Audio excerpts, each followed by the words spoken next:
Usap-usapan naman ngayon sa NBA World ang posibleng paglipat ni John Collins mula Utah Jazz papuntang Los Angeles Lakers. Ayon sa ulat ng The Salt Lake Tribune, may naganap ng pag-uusap ang dalawang koponan hinggil sa trade scenario para kay Collins, bagamat hindi ito inaasahang magbibigay ng malaking balik para sa Jazz. Pero kahit may limitadong value si Collins sa merkado, sinasabing may paraan pa rin para magka-interes ang Jazz sa trade.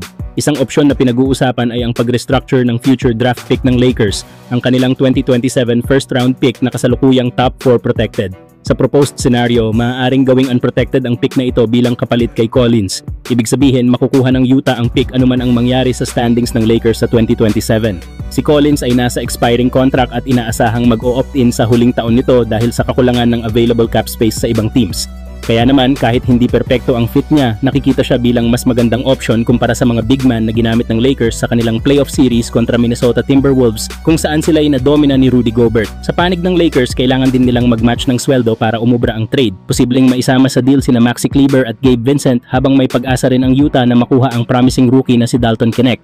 Hindi ito blockbuster move pero para sa Jazz na gustong i-cash in na si Collins, ito na marahil ang pinakasulit na senaryo. Para naman sa Lakers, isang upgrade pa rin ito sa frontline at maaaring tumulong sa kanila pabalik sa title contention.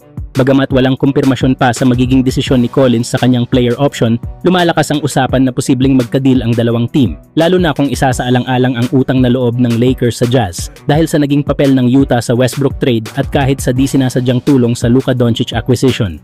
Kung matutuloy, isa itong low-risk, high-reward move para sa parehong koponan. Kayo mga idol, maganda bang addition sa Lakers si John Collins? Samantala, isa namang matinding trade scenario ang inilabas ng ESPN analyst na si Zach Kram na posibleng magpabago sa takbo ng NBA.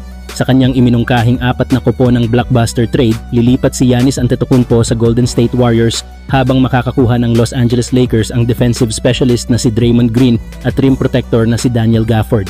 Kasama rin sa senaryo ang Dallas Mavericks at Milwaukee Bucks kung saan magpapalitan ng players at draft picks ang 4 na koponan upang maisakatuparan ang napakalaking transaksyon.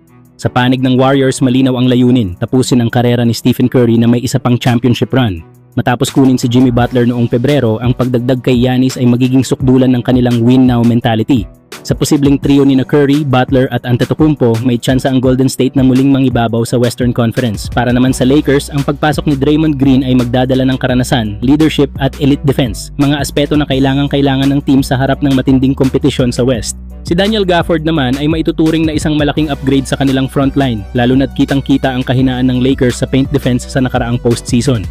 Ang pag-retool ng kanilang frontcourt ay posibleng maging susi upang mas ma-maximize ang natitirang prime years ni LeBron James. Sa bahagi naman ng Dallas Mavericks, makakakuha sila ng karagdagang guard depth sa katauhan ni Gabe Vincent, pati na rin ang 2 draft picks. Ito ay may malaking halaga para sa kanila ngayong inaasahang mawawala si Kyrie Irving sa malaking bahagi ng 2025-26 season dahil sa ACL injury. Ang ganitong hakbang ay maaaring magbigay ng stability sa kanilang backcourt rotation, pero pinakamay malaking pagbabago ang magaganap ay ang Milwaukee Bucks. Bagamat wala pang opisyal na kahilingan mula kay Giannis na matrade, ang proposed package ay magbibigay sa Bucks ng kombinasyon ng mga batang talento at future draft assets.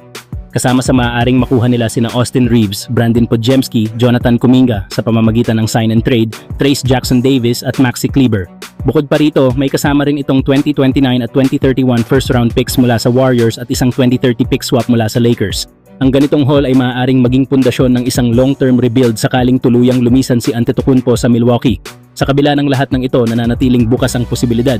Hindi pa rin opisyal na humihiling ng trade si Giannis at nananatiling committed ang Bucks na panatilihin siya. Gayunpaman, habang papalapit ang off-season, mas lalo pang umiinit ang usap-usapan tungkol sa kinabukasan ng 2-time MVP. Sa ngayon, hypothetical pa lang ang lahat pero sa NBA alam nating kahit imposible kayang maging totoo.